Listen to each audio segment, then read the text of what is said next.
Salam alaikum, bonjour. Alors aujourd'hui, on va parler de l'un des facteurs principaux qui déterminent la répartition des êtres vivants. Alors, au cours de la dernière leçon, on vous a parlé des facteurs écologiques. Ce sont les facteurs qui déterminent la répartition des êtres vivants, soit animaux, soit végétaux. Alors, ces facteurs écologiques ils sont divisés en deux facteurs, ce sont les facteurs abiotiques et les facteurs biotiques. Les facteurs abiotiques comprennent le sol et le climat. Les facteurs biotiques, alors ils se rapportent à l'influence des êtres vivants les uns sur les autres. Alors aujourd'hui, nous allons commencer par l'étude des facteurs écologiques et premièrement par un des premiers facteurs, c'est le facteur abiotique, notamment le sol, précisément le sol. Alors, c'est tous les facteurs qui proviennent du sol constituent ce qu'on appelle les facteurs édaphiques. Alors, le titre de la leçon, ce sont les facteurs édaphiques. Alors, tout d'abord, commençons par une définition du sol. C'est quoi le sol? Alors, le sol, c'est un milieu naturel qui se forme à la surface de la Terre suite à la fragmentation et à l'altération des roches sous l'action des facteurs de l'érosion. Alors, quels sont ces facteurs de l'érosion? Ce sont la chaleur, les pluies, les vents et sans oublier l'action des êtres vivants, végétaux et animaux.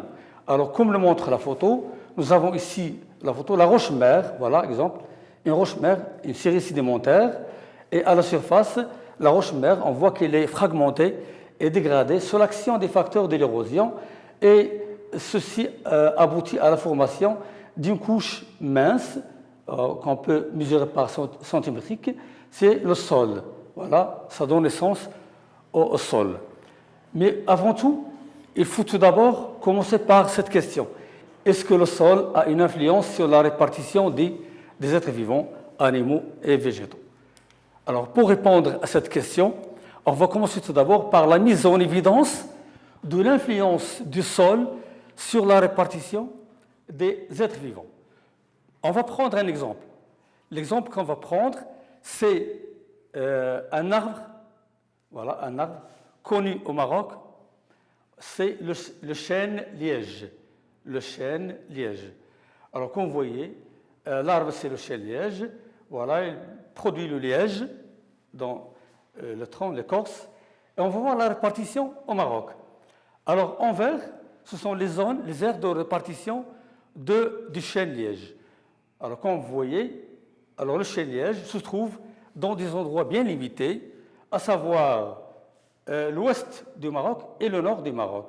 Dans les plaines ouest, le plus célèbre, c'est la forêt Marmora, et au nord, dans les versants du Rif. Alors, maintenant, ce que nous cherchons, c'est la relation de la répartition du chêne liège avec le sol. Est-ce que le sol a une influence sur la répartition du chêne liège? Alors, pour cela, nous allons voir une coupe végétale horizontale qui nous montre la répartition du chêne liège, voilà, dans une partie, voilà, plateau du Zaïre, voilà, au sud de Rabat, voilà. Alors, en fonction de quoi? En fonction du sol, de la nature du sol. Nous avons dit que le sol provient de l'altération et la fragmentation des roches. C'est-à-dire, si la roche est granitique, le sol c'est un sol granitique. Si la roche est quartzitique, le sol c'est un sol siliceux, quartzique. Si la roche est argileuse, le sol c'est un sol argileux, ainsi de suite. Alors, si on observe cette coupe végétale horizontale, on va voir que le chêne liège, ici symbolisé en vert, voilà, il se trouve, c'est-à-dire il pousse sur le sol sableux, sur le sol schisteux, argileux, sur le sol quartzitique et sur le sol granitique. Donc, il pousse sur plusieurs types de sols, mais il est absent sur le sol calcaire. Alors là, c'est le symbole de calcaire. Là, nous avons un sol qui est calcaire. Alors, remarquez bien que le chênelien est quasiment absent, totalement absent, dans les endroits où se trouve le calcaire.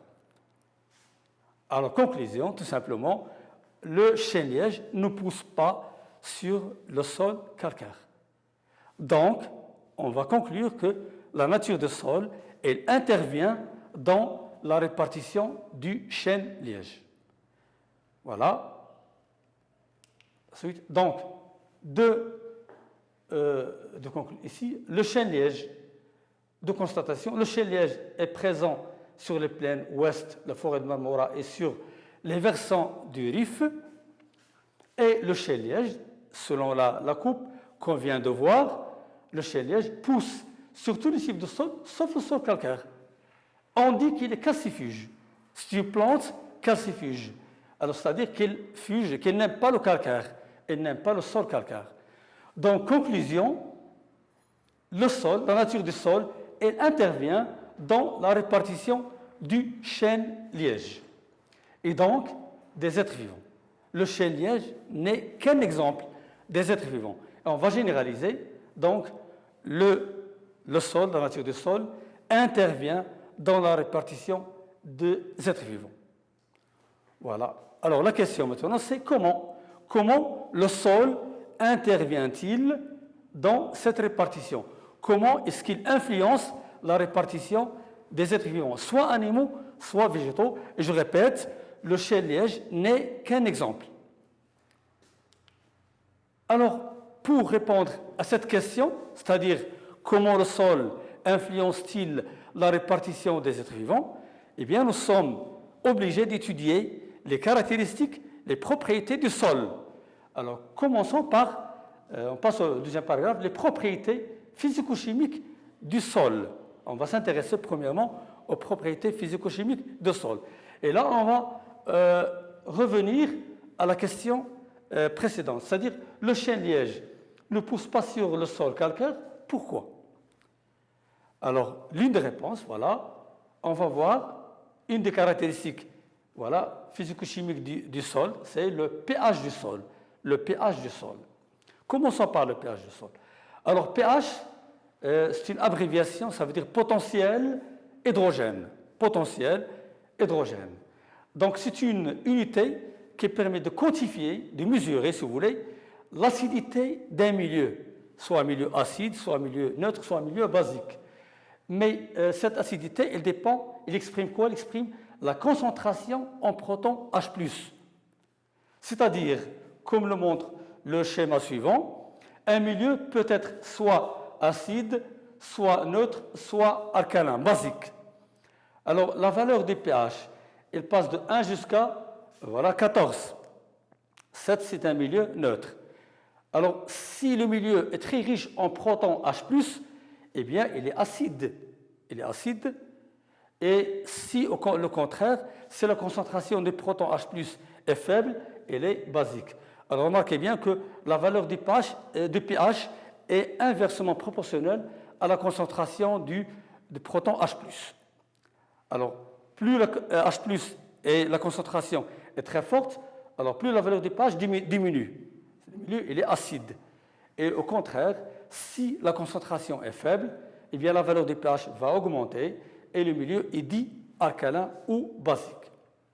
Alors ça, c'est un rappel concernant la notion de pH. Alors maintenant, le sol calcaire. Revenons à la question qu'on avait posée concernant le chêne-liège, qui est une plante calcifuge. Le sol calcaire, c'est un sol riche en calcium. Le calcaire est fait d'un minéral, c'est la calcite, le carbonate de calcium. Donc le sol calcaire, il est riche en calcium. C'est un sol basique. C'est un sol basique. Alors tous les sols qui sont riches, ou les milieux qui sont riches en calcium, sont basiques. Et au contraire, tous les milieux qui sont riches en silicium, comme le sable, le quartzite, sont des milieux, voilà, ou des roches acides. Alors le tableau suivant montre l'effet des ions calcium sur l'absorption des fer par la plante. Alors, voyons ce tableau-là. Alors, il nous donne les quantités de fer en microgrammes par gramme de matière végétale, c'est-à-dire la quantité de fer en microgrammes par chaque gramme de matière végétale. Les mesures sont réalisées au niveau des racines et au niveau des parties aériennes, c'est-à-dire les feuilles, etc. Alors, dans les racines, pour une plante témoin, alors nous avons la concentration, c'est 79,4 microgrammes par gramme de fer. Si on ajoute au sol, si on ajoute du calcium, eh bien la concentration passe à 59,8, c'est-à-dire il va diminuer, il diminue. Même chose au niveau du feuille, de la partie aérienne. Dans une plante témoin, alors la concentration est de 11,4 microgrammes de fer par gramme de plante. Et si on ajoute du calcium dans le sol, eh bien la concentration passe de 11 à 8,72. Alors comme vous constatez très bien, eh bien en présence de calcium, la concentration du fer au niveau de la plante, elle diminue. Ça veut dire quoi? Tout simplement, ça veut dire que la présence des ions calcium ralentit quoi? Ralentit l'absorption des ions fer par F2E+, par la plante. Parce que la plante, elle se nourrit du sol en absorbant les sels minéraux. Et la présence du calcium dans le sol, elle ralentit, c'est-à-dire il rend difficile l'absorption des ions fer par la plante. Ça, c'est une première constatation. Donc, pourquoi le chêne-liège ne pousse pas sur le sol calcaire? Eh bien, le chêne-liège ne pousse pas sur un sol calcaire car c'est un sol basique, pH basique, riche en calcium, c'est-à-dire riche en ions Ca++, ce qui ralentit l'absorption de certains ions comme les ions fer, les ions calcium, potassium, etc. Le fer et le potassium. Sans oublier que, vous remarquez ici, les plantes n'ont pas les mêmes exigences en éléments minéraux. C'est-à-dire qu'il y a des plantes qui absorbent beaucoup de potassium, d'autres qui absorbent beaucoup d'azote, d'autres qui absorbent beaucoup de phosphore, etc.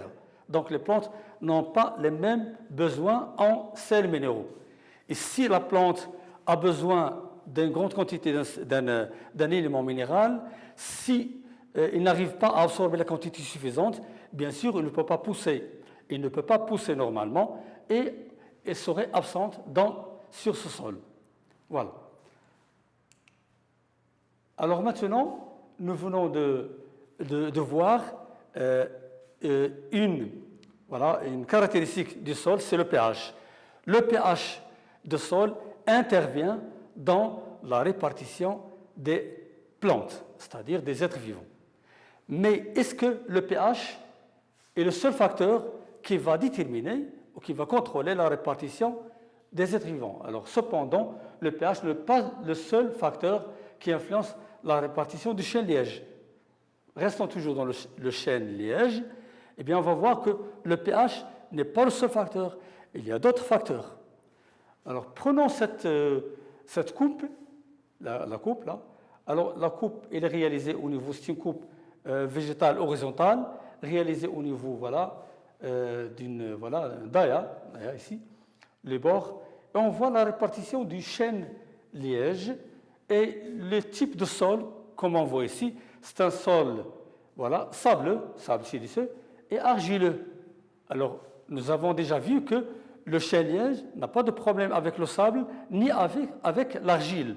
C'est-à-dire qu'il peut pousser normalement sur les deux types de sol, sableux et argileux. Mais ici, on va voir qu'il est absent. Il est absent dans les zones. Par exemple, la zone C, nous avons ici la zone A, la zone B, la zone C. Il est présent dans la zone B, et par contre, il est absent dans la zone A et la zone C. Et le sol, c'est un sol sableux et un sol argileux. Alors, l'argile, comme vous connaissez déjà, l'argile, c'est une roche imperméable. Imperméable, c'est-à-dire il bloque l'eau. Donc, il est imperméable. Le sable, il est très perméable.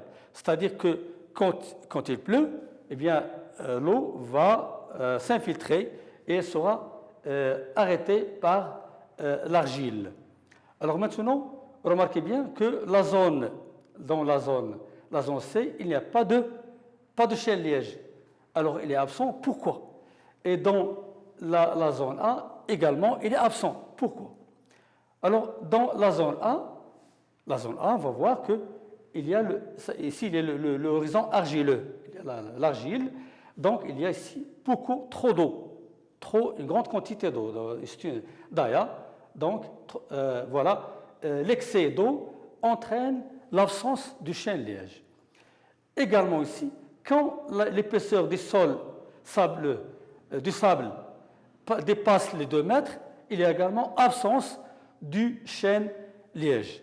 Donc, on peut voir tout simplement, on peut conclure que la répartition, l'absence ou la présence du chêne-liège dépend de la profondeur de la couche sableuse. Alors, sur un sol sableux, la présence ainsi que l'absence du chêne-liège dépend de la profondeur de la nappe phréatique, donc de la quantité d'eau dans le sol.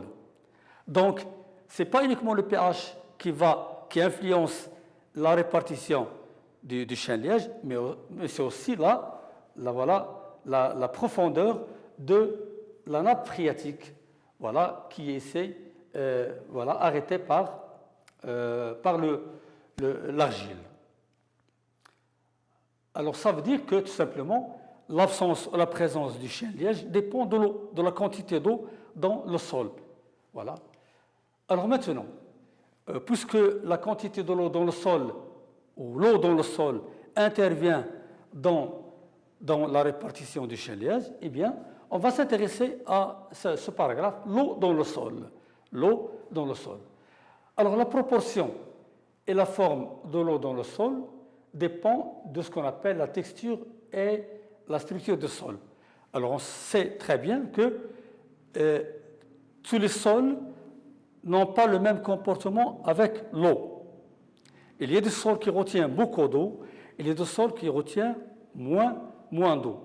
Alors pourquoi? Eh bien, la proportion et la forme de l'eau dans le sol dépend de 2 paramètres, de 2 facteurs, ce qu'on appelle la texture et la structure du sol. Commençons par la texture du sol.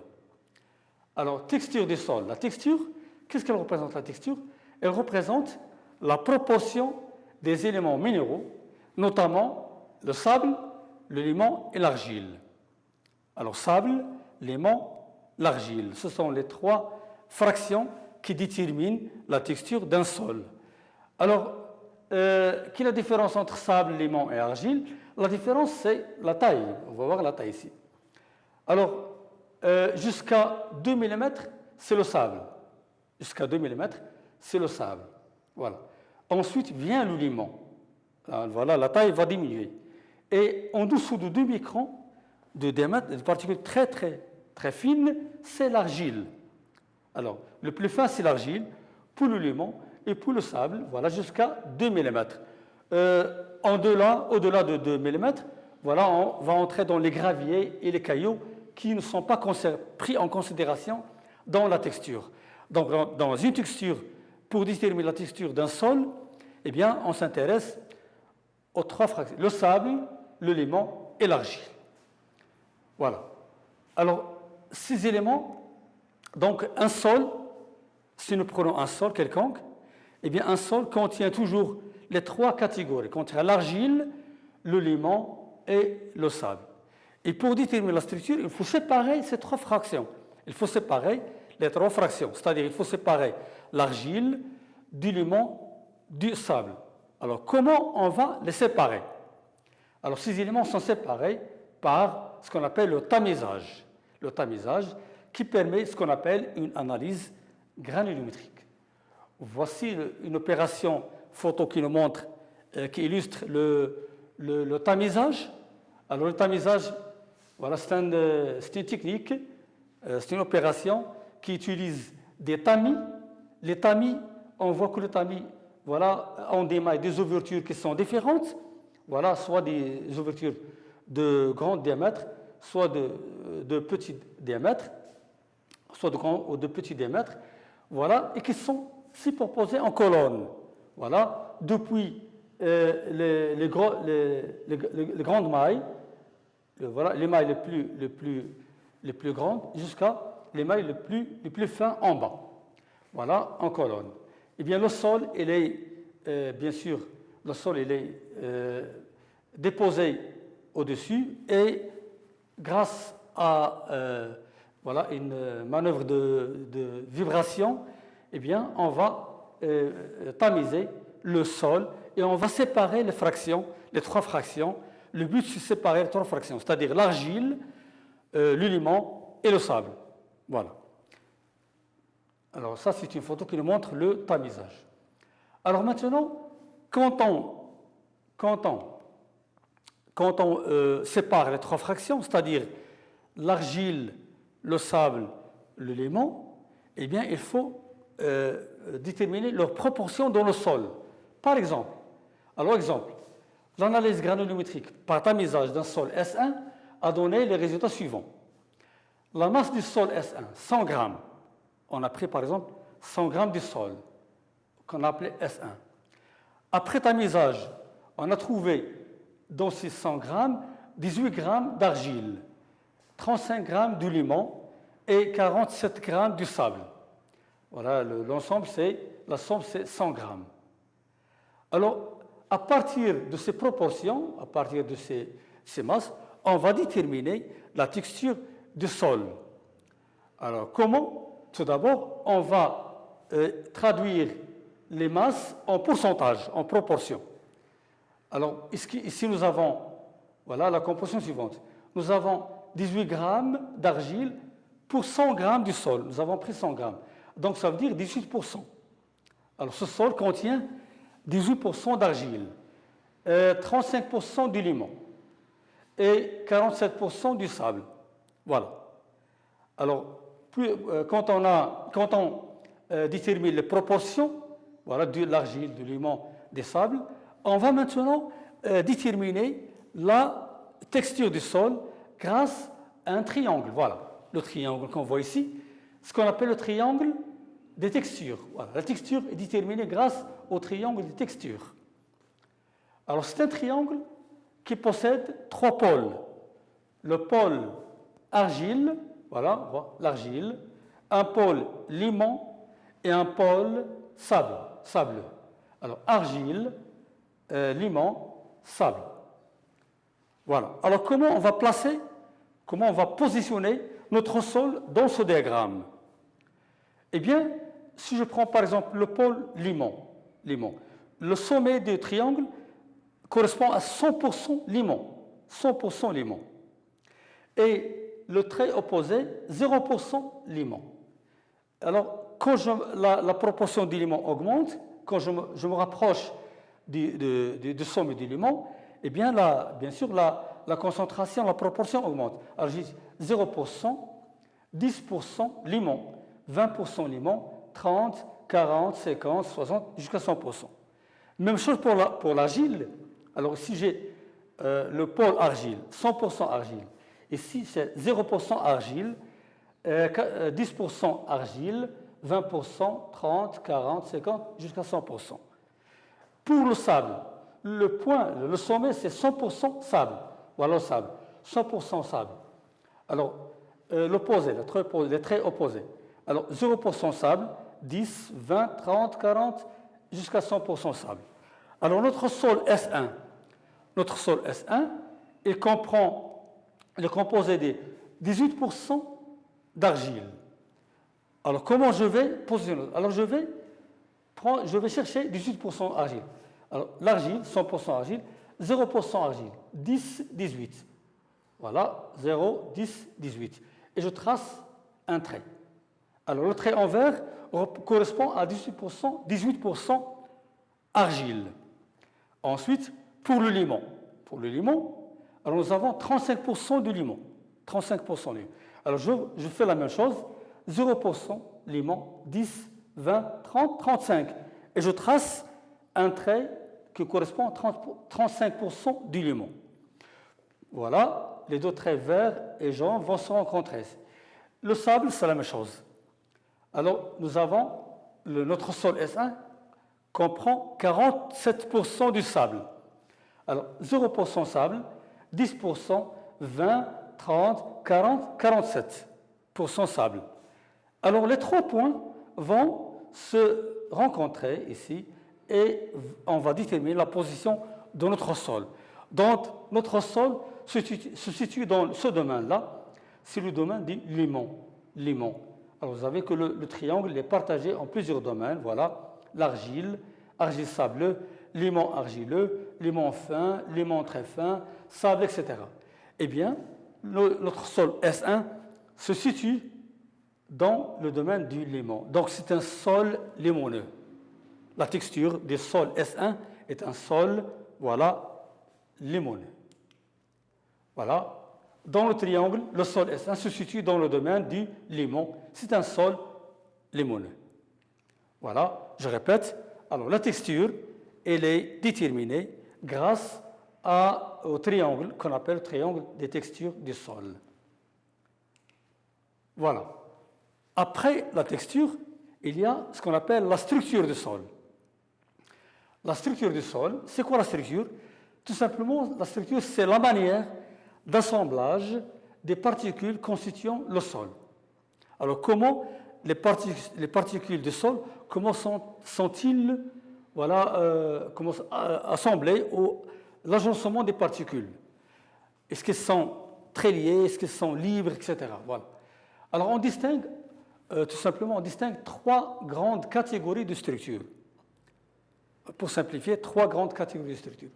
Il y a ce qu'on appelle la structure particulière, la structure compacte et la structure glomérulaire. Voilà, 3 types de structures, la structure particulière, la structure compacte, la structure glomérulaire ou grumeilleuse. Alors, structure particulière, les grains comme le sable, les grains sont libres, ne sont pas attachés, ne sont pas liés, et entre les grains, toujours il y a un vide rempli d'air ou d'eau. Contrairement, il y a la structure compacte. Les grains, les particules sont toutes cimentées par un ciment argileux fin. Donc, quasiment, il n'y a pas de pores. Structure glomérulaire, grumeilleuse, ce qu'on appelle la structure colloïdale, il y a ce qu'on appelle des colloïdes, des agrégats, voilà, dans lesquels on trouve des particules cimentées par un ciment argileux, mais entre ces glomérules, il y a toujours des lacunes vides. Voilà. Alors, 3 structures. Structure particulière. Les particules sont libres. Le sol est très perméable. Exemple, le sol sableux. Structure compacte. Les particules sont liées par un ciment argileux. Le sol est très peu perméable, voire imperméable, comme le sol argileux. Structure glomérulaire ou grumeilleuse. Présence de colloïdes, des agrégats, et de lacunes remplies d'eau et d'air. Exemple, le sol limoneux.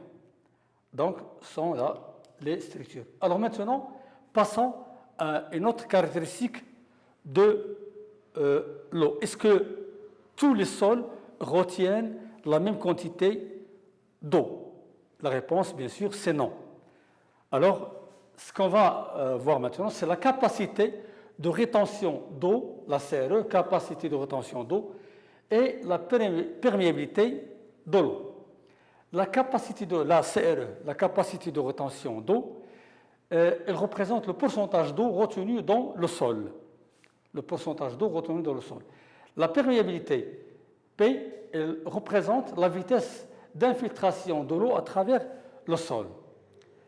Alors, exemple. Donc, comment on mesure la CRE et la perméabilité du sol vis-à-vis de l'eau? Alors, pour mesurer la CRE, la capacité de rétention d'eau, la CRE. Alors, pour mesurer la CRE, la capacité de rétention d'eau, eh bien, une manipulation, un protocole simple. Alors, on prend un tube ouvert des deux côtés, des deux extrémités. Sur l'une des extrémités, eh bien, on va attacher un tissu ou une membrane perméable uniquement à l'eau. Voilà. et on va placer une masse d'eau, du sol, pardon, masse du sol sec, voilà, de masse M. Par exemple, 100 grammes, 200 grammes, etc., d'un sol qui est sec. On va verser un volume d'eau. Un volume d'eau, voilà, V, qu'on appelle V.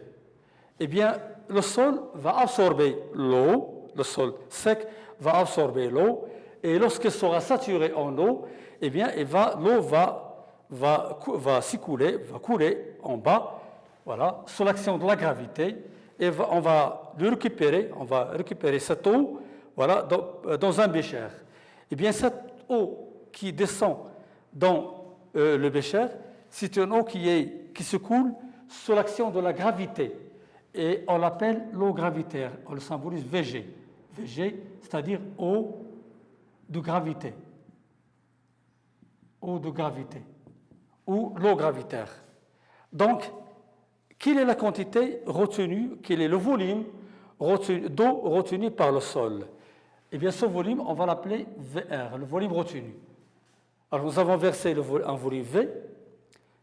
Voilà, le sol saturé va laisser passer l'eau, c'est l'eau gravitaire, et le volume qui est retenu, c'est le volume VR. Eh bien, VR, tout simplement, VR égale à quoi? VR égale V moins VG. Voilà, le volume versé moins le volume qui est recueilli dans le bécher. Et le reste, c'est VR. C'est le volume retenu. Voilà. Alors, ça, c'est la méthode de manipulation pour mesurer VR. Prenons un exemple. Prenons un exemple de mesure, voilà. Alors, on considère deux sols. Un sol argileux, un sol sableux. Voilà. Commençons par le sol argileux. La masse, 100 grammes. Le volume, 60 millilitres. Le volume versé, 60 millilitres. Le volume recueilli, volume gravitaire, l'eau gravitaire, 29 millilitres. Le temps mis par le volume gravitaire pour traverser le sol, c'est 1 minute, soit 6 secondes. Donc le volume retenu, VR, c'est V moins VG, c'est 31 millilitres. La CRE, voilà, c'est 31%. C'est-à-dire, c'est le volume par rapport à la masse. Alors, le volume, c'est 31%, parce que la masse, c'est 100 grammes. La perméabilité P, voilà, donc nous avons dit perméabilité P, c'est VG divisé par T. VG, le volume d'eau qui traverse le sol, divisé par le temps. C'est une vitesse. Alors, si on divise 29 millilitres par 1 minute 6, ça nous donne une vitesse de 26 millilitres par minute, 3 millilitres par minute. Alors, pour le sol sableux, la masse 100 grammes, le volume 40 versé 40 millilitres, le volume recueilli de l'eau gravitaire 25 millilitres, le temps écoulé par le volume gravitaire qui traverse le sol 24 secondes. Alors le volume VR, voilà, c'est V moins VG, c'est 15. 40 moins 25, 15 millilitres.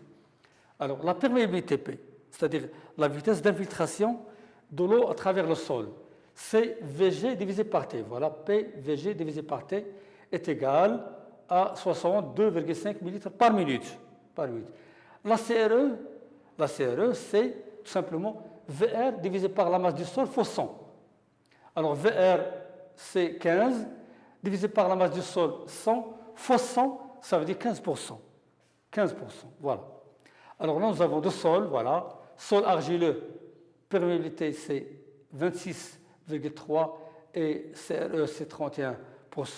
Sol sableux, la perméabilité P, c'est 62,5 millilitres par minute et la CRE, c'est 15%. Voilà.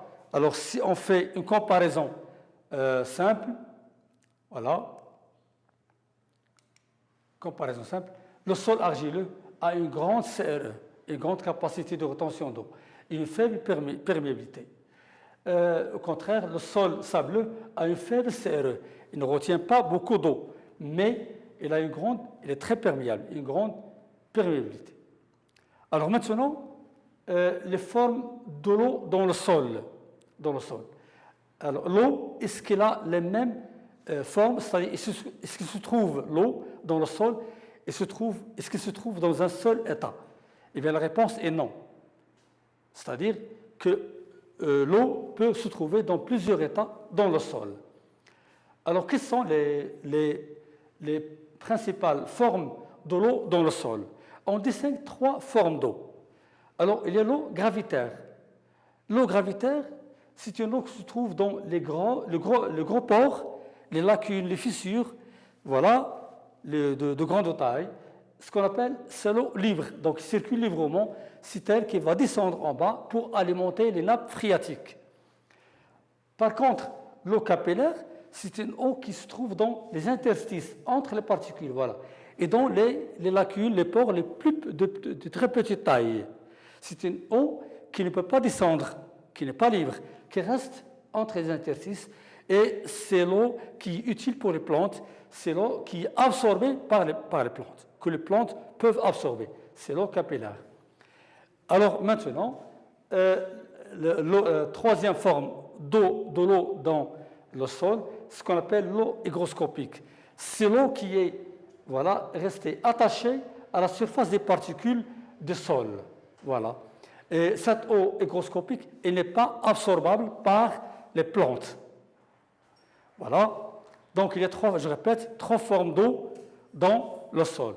L'eau gravitaire, eau libre, l'eau capillaire, c'est l'eau utile, l'eau absorbable par les plantes, et l'eau hygroscopique, c'est une eau non absorbable par les plantes. Voilà. L'eau dans le sol, c'est 3 formes. L'eau de gravité, eau libre, elle occupe le gros pores, et les lacunes et les fissures. L'eau capillaire ou l'eau utile, elle est absorbable par les plantes et occupe les pores les plus fins. Et l'eau hygroscopique, elle n'est pas absorbable par les plantes, elle est fortement attachée à la surface des particules de sol. Voilà. Alors maintenant, il nous reste à déterminer un dernier paramètre, c'est le point de flétrissement. Le point de flétrissement, eh bien tout simplement, le point de flétrissement correspond à l'épuisement de l'eau capillaire, c'est-à-dire la fin de l'eau capillaire. C'est-à-dire dans le sol, quand la première eau qui va partir, c'est l'eau libre, suivie par l'eau capillaire absorbée par les plantes. Eh bien, quand l'eau capillaire s'épuise, eh bien, on atteint ce qu'on appelle le point de flétrissement. Il ne reste que l'eau hygroscopique.